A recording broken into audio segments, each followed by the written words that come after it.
Bonjour à toutes et à tous et merci d'être à l'écoute de ce nouvel épisode. Aujourd'hui, nous vous proposons de poser un regard lucide et profondément humain sur un sujet qui reste, dans bien des contextes, douloureux et souvent invisible. Les conséquences de la criminalisation de l'avortement. Derrière les textes de loi, il y a des vies, des femmes, des filles, des familles entièrement confrontées à des choix impossibles. Pourquoi criminalise-t-on l'avortement dans certains pays? Quelle réalité se cache derrière cette posture? Et surtout, quelles sont les conséquences concrètes sur la santé, la justice sociale, les droits humains et la vie quotidienne des personnes concernées? Pour en discuter, nous avons le privilège de recevoir Madame Sylvana Aïvansi, experte, militante, mais aussi attentive aux récits des femmes qu'on n'entend toujours pas. Mais avant de plonger dans le vif du sujet, on va d'abord laisser la parole à Madame Sylvana pour se présenter. Bonsoir, je suis Sylvana Aïvansi, épouse Akambi, directrice exécutive de l'ONG Agromef Bénin. Merci à Madame Sylvana pour l'attention que vous portez pour ce podcast. Avant de commencer, pour comprendre les conséquences de la criminalisation, il est essentiel de s'intéresser d'abord aux raisons qui motivent cette décision dans différents pays. Madame Sylvana, dites-nous les raisons qui sont à l'origine de la criminalisation de l'avortement. En fait, la criminalisation de l'avortement dans différents contextes est un sujet complexe, souvent motivé par des raisons multiples et interconnectées, notamment les croyances morales et religieuses, les considérations démographiques et nationales, les normes sociales et culturelles, les raisons juridiques et politiques. Et en dernier ressort, le manque de compréhension des enjeux de santé publique. Dites-nous, quels sont les types de témoignages qu'on entend le plus souvent concernant les conséquences de la criminalisation de l'avortement? Il existe plusieurs types de témoignages qu'on entend le plus souvent concernant les conséquences de la criminalisation de l'avortement. En effet, la criminalisation de l'avortement engendre une multitude de conséquences, souvent dévastatrices, dont les témoignages révèlent les aspects les plus poignants. Voici les types de récits que l'on entend le plus souvent. Nous avons les témoignages de procédures dangereuses et clandestines. Ce sont malheureusement les récits les plus courants et les plus alarmants. Des femmes partagent leur expérience d'avortement réalisée dans des conditions insalubres par des personnes non qualifiées avec des objets rudimentaires. Ces témoignages décrivent souvent des douleurs intenses, des hémorragies graves, des lésions permanentes, des infections sévères et des complications pouvant mener à l'infertilité. On peut aussi noter des témoignages de stigmatisation et d'isolement. Les femmes qui subissent un avortement clandestin vivent souvent dans la peur du jugement, de la honte et du rejet social. Leurs témoignages mettent en lumière la solitude et l'isolement qu'elles ressentent, l'incapacité à parler de leur situation à leurs proches ou à chercher de l'aide médicale en cas de complications par crainte de représailles légales ou sociales. On peut noter aussi des témoignages de détresse psychologique. La criminalisation de l'avortement force de nombreuses femmes à porter des grossesses non désirées ou à subir des avortements clandestins, ce qui a des répercussions profondes sur leur santé mentale. On entend par ailleurs des récits d'anxiété, de dépression, de syndrome de stress post-traumatique, de culpabilité et de désespoir. Ces témoignages soulignent la souffrance émotionnelle liée au manque de choix, à à la peur et au traumatisme vécu. Merci Madame Sylvana pour ces éclairages sur ces sujets essentiels.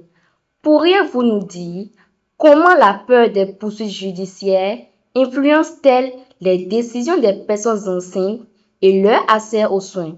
Il faut noter que la peur des poursuites judiciaires transforme la grossesse qui devrait être une période de soutien et de soins en une période de stress et de danger, sapant la confiance dans le système de santé et entravant l'accès à des soins essentiels pour les personnes enceintes. En matière de poursuites judiciaires, on peut noter la peur qui se manifeste en matière de réticence à chercher des soins prénataux et postnataux, la clandestinité et recours à des pratiques dangereuses, le manque de transparence avec les professionnels de la santé, la discrimination et la stigmatisation, l'atteinte aux droits humains, l'impact sur la santé mentale. Merci Madame Sylvana. Alors, comment la criminalisation de l'avortement exacerbe-t-elle les inégalités sociales et de genre qui sont des personnes les plus touchées? La criminalisation de l'avortement est un facteur majeur d'exacerbation des inégalités sociales et de genre avec des conséquences dévastatrices pour des personnes qui en ont besoin. Voici comment cela se manifeste et qui sont les plus touchés. La criminalisation de l'avortement nie aux femmes et aux personnes pouvant être enceintes le droit fondamental de prendre des décisions concernant leur propre corps, leur santé et leur avenir. Cela constitue une violation à leur droit à la vie privée, à la non-discrimination, à la santé et à l'autonomie. Lorsque l'avortement est légal, il ne disparaît pas, mais devient clandestin et souvent non sécurisé. Cela met alors en danger la vie et la santé des personnes concernées, entraînant des complications graves, des handicaps permanents, voire la mort.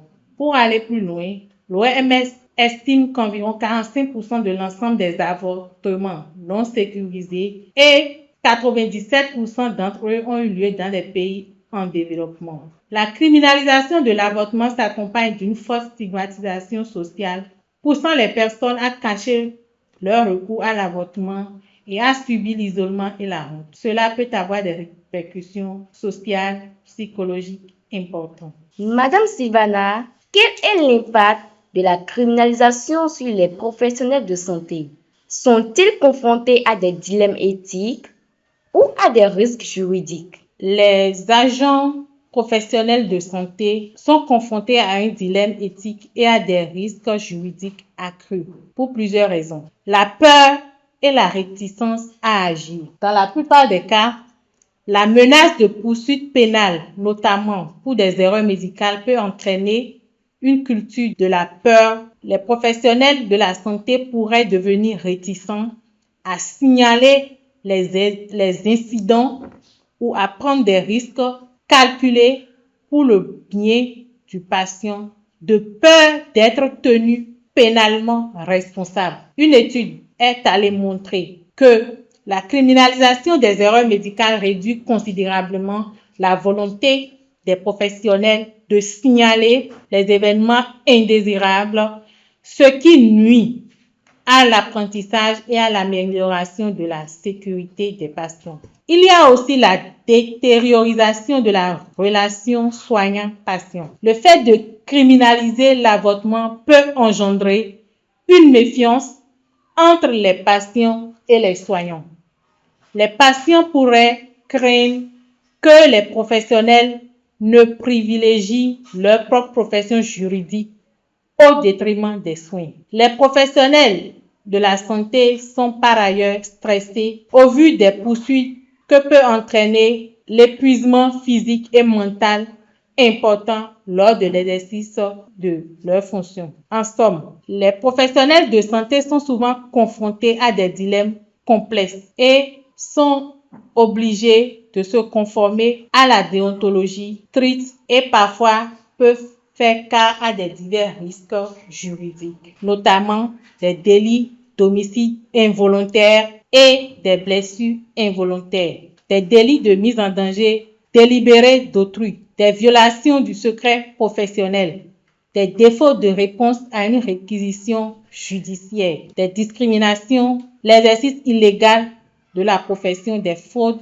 et autres. Dites-nous comment les lois criminalisant l'avortement affectent-elles les collectes de données et la recherche sur la santé reproductive. Il est important de souligner que les lois criminalisant l'avortement créent un environnement de peur et de silence qui obscurcit la réalité de la santé reproductive, rendant difficile pour les chercheurs et les décideurs politiques d'obtenir des informations fiables et complexes, essentielles pour élaborer des stratégies efficaces de promotion de la santé et des droits reproductifs. Les lois criminalisant l'avortement ont un impact profond et négatif sur la collecte des données et la recherche en santé reproductive, créant des obstacles significatifs et faussant potentiellement les informations disponibles. Merci Madame Sylvana pour vos approches de solutions. Maintenant, comment les récits personnels et les témoignages peuvent-ils jouer un rôle dans la sensibilisation aux conséquences de la criminalisation? Les récits personnels et les témoignages ont un rôle essentiel dans la sensibilisation aux conséquences de la criminalisation en rendant des concepts abstraits plus concrets, humains et émotionnellement percutants. Comment? Nous avons l'humanisation des expériences. Il y a des statistiques qui montrent qu'il y a des révélations, des impacts invisibles à long terme des récits, la démystification et la remise en question des préjugés, la mise en lumière des inégalités et les injustices systémiques, l'inspiration à l'action au plaidoyer. En somme, les récits personnels et les témoignages ne se contentent pas d'informer. Ils touchent et mobilisent, créant une compréhension plus profonde des enjeux de la criminalisation et favorisant une approche plus humaine et juste. Si tel est le cas, alors quelles sont les conséquences économiques de la criminalisation de l'avortement pour les individus, les familles et les systèmes de santé? La criminalisation de l'avortement a des conséquences économiques profondes et dévastatrices à tous les niveaux, aussi bien pour les individus, les familles et les systèmes de santé. Ces conséquences sont d'autant plus marquées que les avortements clandestins, qui sont la conséquence directe de la criminalisation, entraînent des complications médicales graves et coûteuses. Pour les individus, voici un aperçu détaillé des répercussions économiques. Nous avons la pauvreté et la précarité financière accrue. Les femmes à qui l'on refuse un avortement désiré ont 4 fois plus de chances de vivre en dessous du seuil de pauvreté. La diminution des revenus et de la participation au marché du travail. En réalité, la criminalisation de l'avortement réduit la possibilité qu'une femme termine ses études. Ensuite, nous avons le coût des avortements clandestins. Il faut noter que les avortements clandestins ont quand même un coût. En l'absence d'accès légal et sécurisé à l'avortement, les femmes se tournent vers des avortements clandestins, souvent réalisés dans des conditions dangereuses, mais très coûteux. Et pour finir, nous avons l'impact sur la santé mentale. Les complications d'un avortement non sécurisé peut entraîner des invalidités à long terme pour une femme, ce qui a un impact financier sur l'individu en raison des pertes et revenus et des coûts de soins continus. Merci Madame Sylvana. Dans ce cas, comment la criminalisation de l'avortement est-elle perçue et vécue différemment selon les cultures, les contextes sociopolitiques? Merci pour cette question assez pertinente. La criminalisation de l'avortement est perçue et vécue de manière profondément différente selon les cultures et les contextes sociopolitiques. Cette divergence s'explique par une interaction complexe de facteurs historiques, religieux, socio-économiques et politiques. Partout où l'avortement est criminalisé ou fortement restreint, il est souvent associé à une stigmatisation sociale intense. Dans les pays où l'avortement est criminalisé, l'accès à des soins sécurisés est considérablement réduit. Le cas juridique, la législation varie énormément, allant de l'interdiction totale à l'autorisation à la demande de la femme. Il y a aussi les religions et les traditions culturelles qui ont un impact majeur sur la perception de l'avortement. Et pour finir, un peu partout, il y a des mouvements sociaux qui évoluent, malgré que des mouvements féministes et des organisations de défense des droits humains se mobilisent activement dans de nombreux pays pour la légalisation et l'accès sécurisé à l'avortement. Quelles sont les alternatives à la criminalisation qui permettraient de mieux protéger la santé et le droit des individus? Voici des alternatives à la criminalisation. Nous avons la décriminalisation. Il s'agit de supprimer les sanctions pénales pour certains actes tout en mettant des sanctions administratives, par exemple des amendes, pourraient être des solutions. Nous avons la législation. Cela va plus loin en rendant l'activité légale et souvent en la réglementant. On peut aussi noter des approches de réduction des risques, c'est-à-dire la réduction des risques est une stratégie de santé publique qui vise à prévenir les dommages liés à l'utilisation des substances psychoactives, qu'elles soient licites ou illicites. Comment les évolutions législatives ressentent dans certains pays vers la décriminalisation ou la légalisation ont-elles impacté la vie des gens et quel enseignement peut-on en tirer? Les évolutions législatives marquent un tournant dans la manière dont les sociétés aujourd'hui abordent les questions, passant d'une approche plus pragmatique axée sur la réduction des méfaits et la santé publique. Les enseignements qu'on peut tirer soulignent la complexité de ces transitions et la nécessité d'une approche équilibrée fondée sur des preuves et la protection des populations vulnérables. À voir ces évolutions, Madame Sylvana, à partir des témoignages et des analyses, quelles sont les recommandations clés pour faire évoluer les politiques et les pratiques concernant l'avortement? Au regard de tout ce qui précède, nous pouvons dire que pour faire évoluer les politiques et les pratiques concernant l'avortement, les témoignages et analyses convergent vers plusieurs recommandations clés axées surtout sur les droits humains, l'accès aux soins, la lutte contre la stigmatisation et l'information factuelle. Il faut dépénaliser l'avortement et le reconnaître comme un droit fondamental. L'avortement doit être considéré comme un soin de santé et un droit humain, non comme une infraction pénale. Cela implique de supprimer les lois restrictives et de garantir un cadre légal politique favorable. Il faut élargir aussi les conditions et les délais d'accès aux soins, éliminer les obstacles juridiques et administratifs, améliorer l'accès aux soins de santé, c'est-à-dire rendre les services d'avortement accessibles et abordables, renforcer les capacités du système de santé, lutter contre l'objection de conscience abusive, briser le silence et les stigmatisations, élaborer des messages basés sur des faits, sensibiliser à l'éducation sexuelle complète. Il faut aussi de l'engagement politique, faire du plaidoyer, comprendre l'avortement sécurisé comme une question politique, construire des coalitions et des soutiens visibles, se concentrer sur la justice reproductive. Voilà quelques recommandations qui visent à créer un environnement où chaque personne a le droit à l'autonomisation corporelle et les moyens de déterminer son propre avenir en matière de santé reproductive. Ce que nous avons entendu dans cet épisode va bien au-delà du juridique. Ce sont des voix des femmes, de soignants, des citoyens et citoyennes qui rappellent que la criminalisation de l'avortement n'élimine pas les avortements. Elle les rend simplement plus dangereux, plus inégalitaires, plus silencieux. Elle expose les plus vulnérables à des risques de santé majeurs.